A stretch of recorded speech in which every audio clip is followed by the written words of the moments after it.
we provide you the platform to turn your dreams into reality. Give wings to your aspirations with KR Mangalam University. Bharat Pakistan तनाव के बीच हलचल इधर बांग्लादेश में भी शुरू हो गई है। माना जा रहा है कि बांग्लादेश में फिर से तख्ता पलट हो सकता है। शेख हसीना, मोहम्मद यूनुस और आर्मी चीफ तीनों इस मामले में एक्टिव हो गए हैं। जानते हैं कि बांग्लादेश में अब आगे क्या होने वाला है। यूनुस ने जो सीक्रेट बैठक की है उसमें उन्होंने भारत का जिक्र क्यों किया है, आपको शेखर सर डिटेल में बताएंगे। सर, इस बैठक में क्या कुछ हुआ है? देखिए, बांग्लादेश में बहुत तेजी से अब पॉलिटिकल जो टर्मोइल है वो अब सिचुएशन जो है वो चेंज हो रही है। शेख हसीना इधर भारत में है, उधर मोहम्मद यूनुस जो हैं वो बांग्लादेश में है। आर्मी चीफ हैं जनरल जमा, उनका भी माना जा रहा है कि वो लगातार अब मोहम्मद यूनुस पर दबाव बना रहे हैं कि इलेक्शन कराया जाए, क्योंकि जब शेख हसीना का तख्ता पलट बांग्लादेश में हुआ था तब ये माना जा रहा था कि चीज़ें जो हैं वो पॉजिटिव डायरेक्शन में बदलेंगी, और इसी कड़ी में जो है तब शेख हसीना का तख्ता पलट हुआ था।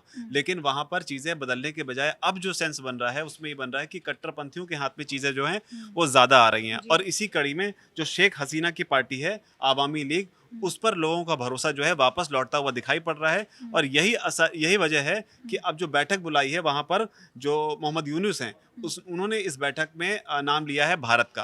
अब भारत के नाम लेकर उन्होंने क्या कुछ कहा है वो डिटेल में आपको बताता हूं, लेकिन उस बीच एक फेसबुक पोस्ट की काफी जिक्र हो रहा है। ये फेसबुक पोस्ट जो है वो शेख हसीना की तरफ से किया गया है।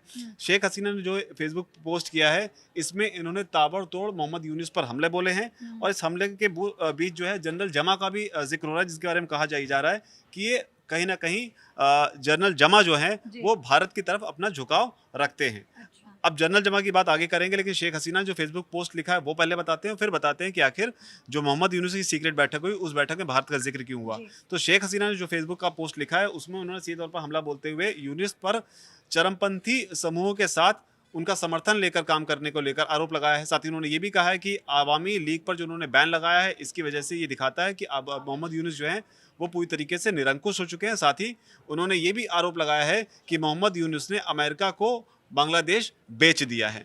एग्जैक्टली उन्होंने क्या कहा है वो बता देते हैं। जो शेख हसीना ने पोस्ट लिखा है उसमें लिखा है, मेरे पिता शेख मुजीबुर रहमान की हत्या सिर्फ इसलिए की गई क्योंकि उन्होंने सेंट मार्टिन द्वीप, एक द्वीप का जिक्र कर रही हैं, सेंट मार्टिन द्वीप जो है वो अमेरिका उसे लेना चाहता था, लेकिन उन्होंने उसे देने से मना कर दिया। अमेरिका ने सेंट मार्टिन द्वीप जो मांगा था, लेकिन देश की आज़ादी के लिए लड़ने वाले शेख मुजीब ने 1 इंच भी ज़मीन ना देने का फैसला किया था, जिसकी वजह से उनको इसकी कीमत जो है अपनी जान देकर चुकानी पड़ी। मैंने भी सरकार चलाई, लेकिन सत्ता में बने रहने के लिए कभी भी मैंने देश को नहीं बेचा। तो ये बात उन्होंने कही है। आगे उन्होंने ये भी कहा है कि बांग्लादेश का ये दुर्भाग्य है कि इस वक्त सत्ता में एक ऐसा शख्स बैठा हुआ है जो देश को बेच रहा है। उसने अमेरिका के सामने घुटने टेक दिए हैं। इतना ही नहीं, यूनुस सत्ता के लिए आतंकवादियों की मदद ले रहे हैं। यूनुस सरकार ने आतंकी गतिविधियों में शामिल लोगों को जेल से रिहा कर दिया है। इन लोगों को हमारी सरकार ने पकड़ा था और आतंकवादियों पर शिकंजा कसा था, लेकिन मोहम्मद यूनुस ने अब उनको सबको जेल से छोड़ दिया है। जेल जो है वो खाली पड़ी हुई है। तो सीधे तौर पर आरोप लगाया है कि आतंकवादियों के साथ मिलकर मोहम्मद यूनुस जो है इस वक्त सरकार चला रहे हैं, और जो विदेशी हाथ है अमेरिका, उसके हाथों में कहीं ना कहीं ये पूरी तरीके से कठपुतली बनकर रह गए। तो ये शेख हसीना का बयान आया था, लेकिन शेख हसीना के बयान के बीच जो दबाव बनाया जा रहा है जनरल जमा की ओर से कि आप चुनाव कराइए जल्दी से जल्दी, अब इसका असर जो है मोहम्मद यूनुस पर दिखने लगा है। इसी कड़ी में उन्होंने अपने इस्तीफे की बात कहकर एक दांव चला था, जिसमें उन्होंने ये कहा था कि बांग्लादेश में जैसे हालात हैं उसमें बेहतर होगा कि अब मैं अपना पद छोड़कर कहीं और जाकर बस जाऊं। ये उन्होंने बयान दिया था, लेकिन अब वापस लौटते हैं। अभी चर्चा भी होने लगी थी कि मोहम्मद यूनुस जो है वो इस्तीफा दे सकते हैं, लेकिन अभी एक बैठक हुई है सर, उसमें उन्होंने भारत का भी जिक्र किया है, ये भी बताते चलिएगा। बिल्कुल, भारत का उन्होंने जिक्र किया और ये आरोप लगाया है कि बांग्लादेश में अब जो हालात बन रहे हैं वो भारत की वजह से बन रहे हैं। एक बैठक हुई थी, बैठक में एक है मोहम्मदुर रहमान मन्ना, वो बताते हैं इस बैठक में मौजूद थे, और उन्होंने ही मीडिया रिपोर्ट्स के हवाले से ये जानकारी दी है। जो जानकारी निकल कर उन्होंने कहा है कि मोहम्मद यूनुस को अब लगता है कि जो भी सिचुएशन बांग्लादेश में अब बन रही है उसके पीछे भारत जो है एक बड़ा गेम कर रहा है। बैठक में उन्होंने क्या कहा, मन्ना की अगर बात माने तो उन्होंने कहा कि मोहम्मद यूनुस ने ये कहते हुए ही अपनी बात को बैठक में शुरू किया कि हम एक बड़े संकट में हैं, एक बड़ी प्रॉब्लम में हैं। ये जो प्रॉब्लम है वो भारत की तरफ से जो साजिश रची जा रही है उसका हिस्सा है। जो अपना वर्चस्व, भारत साजिश क्यों रच रहा है, ये मोहम्मद यूनुस को लगता है कि भारत जो है वो अपना वर्चस्व यहाँ पर कायम रखना चाहता है। जो बदलाव बांग्लादेश में हो रहे हैं उसे भारत स्वीकार नहीं कर रहा है, ये इन्होंने कहा है बैठक में। साथ ही ये भी कहा है कि अगर संभव हुआ तो एक दिन वो हमें खत्म कर देंगे, इसके लिए वो हर संभव कोशिश करेंगे। तो सीधे तौर पर मोहम्मद यूनुस ने बैठक में जो कहा, जो जानकारी मन्ना के द्वारा निकलकर सामने आई, कि इस बैठक में उसी तौर पर ये कह रहे हैं कि भारत अपना वर्चस्व बांग्लादेश में चाहता है और उस वर्चस्व को बनाए रखने के लिए मुमकिन है कि वो हमें खत्म कर देगा। तो अब मोहम्मद यूनुस को अपनी सत्ता जाने का डर जो है वो लगातार सता रहा है।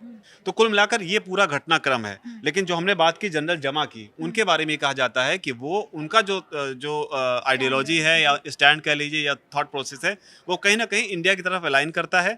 और जो जानकारी मिली है उसके मुताबिक यही एक बड़ी कड़ी है भारत और बांग्लादेश के बीच में फिलहाल। अब जनरल जमा जो है वही मोहम्मद यूनुस पर दबाव बना रहे हैं कि आप जल्द से जल्द चुनाव कराइए।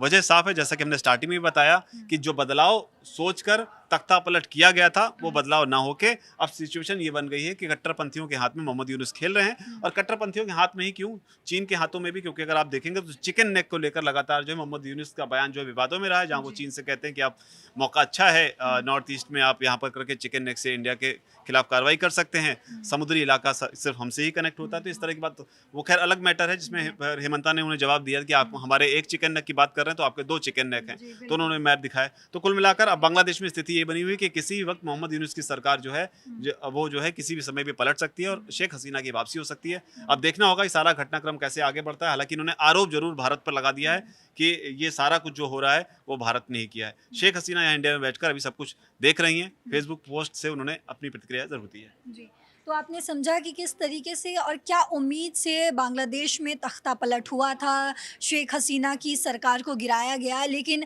और जिस उम्मीद से मोहम्मद यूनुस को लाया गया था वो उम्मीद अब कहीं ना कहीं बांग्लादेश में टूटती हुई नज़र आ रही है। और इसी टूटती हुई उम्मीद के साथ यूनुस भी जो है घबरा रहे हैं कि कहीं मेरी सरकार न चली जाए। तो इस पर उन्होंने जो भी प्रतिक्रिया दी, जो भी बोला है वो आपने सर से समझा, लेकिन इस पर जो कुछ भी अपडेट आएगा वो हम आप तक पहुँचाते रहेंगे। फिलहाल देखते रहिए दैनिक जागरण। नमस्कार।